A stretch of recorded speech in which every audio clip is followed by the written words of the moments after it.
وصلت منتجات ناسينج الجديده، فيلا نشوفها مع بعض. فنبدا بقى بالموبايل اللي يعمل قلق، وهو الناسينج 4A. كيس بلاستيك، كيبل ودبوس الشرايح. نيجي للموبايل. اوه، تصميم الكاميرات حوار. الشاشه بقت 1.5K. ده شكل الجليف الجديد يا شباب،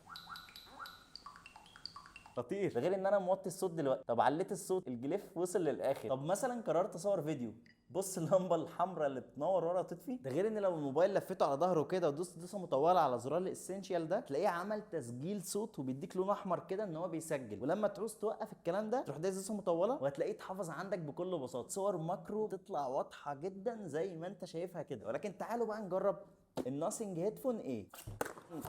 اوه، ايه الدلع والتصميم ده. لا لا لا، قولوا لي رايكم فيها، شكلها عامل ازاي. طبعا متاكد ان الصوت فيها هيكون رايق. تحط فيها السماعه، طبعا معاه سلكين، واحد لو هتوصلها باللابتوب والتاني للشحن. وبس كده. اكتبوا لي حابين تعرفوا عنهم ايه ونقارنهم بمين في الريفيو كامله، واستنوا مراجعه الوحش بتاعهم الناسينج 4 اي برو في الفيديو الجاي.